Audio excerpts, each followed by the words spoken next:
चार छोटे छोटे लड़के रेलवे ट्रैक पर बैठे अपनी जिंदगी खत्म करने का फैसला कर चुके थे। दूर से आती हुई ट्रेन की सीटी उनके दिल की धड़कनों को और तेज कर रही थी। डर के मारे उन्होंने आंखें बंद कर लीं और बड़े भाई के कहने पर कानों को भी ढक लिया, जैसे डर इस तरह कम हो जाएगा। लेकिन तभी एक दर्द से भरी रोने की आवाज उनके कानों में पड़ी। जिज्ञासा ने उन्हें मजबूर कर दिया और वे तुरंत पट्टरियों से हटकर उस आवाज की दिशा में दौड़े। पास की झाड़ियों में उन्हें एक घायल नवजात शिशु मिला, जिसके शरीर पर गहरे घाव थे और चींटियां उसे काट रही थीं। यह दृश्य देखकर उन बच्चों का दिल पसीज गया।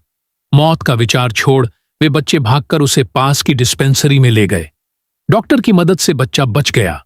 डॉक्टर ने पूछा कि उसके माता पिता कहाँ हैं। तब सबसे बड़े भाई ने आंसू भरी आंखों से बताया कि वे चारों अनाथ हैं, कचरा बीन कर पेट पालते हैं और अक्सर भूखे रहते हैं। यही कारण था कि उन्होंने जिंदगी से हार मान ली थी, लेकिन उस मासूम की रोने की आवाज ने उन्हें जीने का नया कारण दे दिया। डॉक्टर उस दर्द भरी कहानी से भावुक हो गया और बच्चों को अपने साथ रख लिया। डिस्पेंसरी ही उनका घर बन गई। चारों भाई उस नवजात को अपने हाथों में पालने लगे और उसे नाम दिया लामा। समय बीतता गया। लामा बड़ा हुआ और पढ़ाई की उम्र पर पहुंचा। चारों भाई दिन रात मेहनत करके उसे स्कूल भेजते, लेकिन किस्मत ने फिर करवट ली। एक दिन एक स्थानीय गुंडे ने भाइयों को पकड़कर जबरन काम कराने की कोशिश की। उसी समय स्कूल से लौटता लामा यह दृश्य देख बेकाबू हो उठा। उसने पत्थर उठाकर गुंडे पर फेंका और फिर जोरदार मुक्के बरसाकर उसे धूल चटा दी।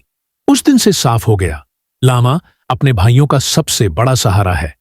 लामा ने डॉक्टर से कहा कि अब वह पढ़ाई नहीं करेगा, बल्कि काम करके अपने भाइयों की पढ़ाई करवाएगा। डॉक्टर के लाख समझाने पर भी वह अडिग रहा। धीरे धीरे मेहनत और समय ने रंग दिखाया।